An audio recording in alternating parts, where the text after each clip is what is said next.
सन 1895 में Herbert George Wales ने the time machine नामक नॉवल लिखी। उसमें एक ऐसी मशीन की कल्पना की है जिसमें बैठकर कोई भी मनुष्य शारीरिक रूप से भूतकाल या भविष्य में समय यात्रा कर सकता है, यानी कि टाइम ट्रैवल एक ऐसा कंसेप्ट है जो साइंस फिक्शन फिल्मों में बड़े अनोखे अंदाज में दिखाया जाता है। इन्हें देखने के बाद सवाल खड़ा होता है कि क्या हकीकत में समय यात्रा को अंजाम दिया जा सकता है। 1915 में सर अल्बर्ट आइंस्टाइन ने जनरल थ्योरी ऑफ रिलेटिविटी को प्रपोज किया। इस थ्योरी के मुताबिक समय एक स्पीड से फ्लो नहीं होता है, समय अपने आप को धीरे और तेज कर सकता है। टाइम का फ्लो स्पीड पर निर्भर करता है। ये सब बातें साइंटिफिक प्रूव है, जैसे कि समय अपने स्पीड पर डिपेंड होता है।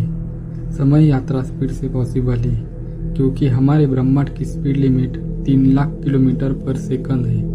आप इससे ज्यादा स्पीड में ट्रैवल नहीं कर सकते। कुछ वैज्ञानिकों के अनुसार समय यात्रा तभी संभव है जब हम समय के प्रकाश की गति से या उससे तेज गति से यात्रा करने में सक्षम हो, जो कि अभी तक संभव नहीं हुआ है। उदाहरण के लिए, यदि एक 20 वर्षीय व्यक्ति को प्रकाश के गति से अंतरिक्ष में भेजा जाता है और जब वह व्यक्ति अंतरिक्ष में 5 वर्ष बिताकर पृथ्वी पर लौट आता है, तब तक उसके कुछ साथियों की अधिक आयु के कारण मृत्यु हो चुकी होगी। 5 साल अंतरिक्ष में बिताने के बाद इस शख्स की उम्र महज 25 साल होगी, जबकि इसके साथियों की उम्र 70 साल के करीब होगी। क्योंकि प्रकाश की गति से चलने के कारण इस व्यक्ति ने समय को पीछे छोड़ दिया, इसलिए अन्य साथियों की तुलना में इसके लिए समय की गति धीमी थी, जिसके कारण इसने अंतरिक्ष में 5 वर्ष के जीवन का अनुभव किया, जबकि इसके साथियों ने पृथ्वी पर पूरे 50 साल का अनुभव किया। दूसरे शब्दों में कहे तो अंतरिक्ष में यह व्यक्ति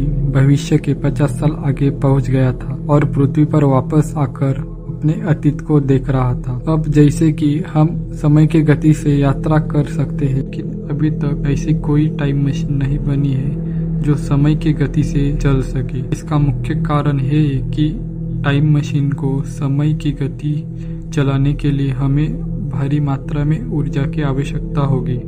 इतनी ऊर्जा प्राप्त करने के लिए वैज्ञानिकों को पहले किसी ग्रह के संपूर्ण ऊर्जा का उपयोग करने के तरीके को सीखना होगा, और अगर भविष्य में मानव जाति ऐसा कर पाती है तो अनंत ब्रह्मांड की यात्रा मनुष्य के लिए वरदान साबित होगी। यकीन मानिए, जिस दिन ऐसा होगा उस दिन मनुष्य न केवल समय यात्रा करने में अपना भविष्य बदल पाएगा, बल्कि मानव इतिहास एक बार फिर से लिखा जाएगा। तब समय यात्रा एक कमरे से दूसरे कमरे में जाने जितनी आसान होगी। हम नए आयामों और समांतर ब्रह्मांड की खोज करने में सक्षम होंगे। अब अगर हम भविष्य में समय यात्रा की बात करें तो ये संभव है। इसे आइंस्टाइन की थ्योरी ऑफ रिलेटिविटी से भी साबित किया जा सकता है। इस थ्योरी के अनुसार यदि हम प्रकाश की गति से यात्रा करें तो भविष्य में यात्रा की जा सकती है।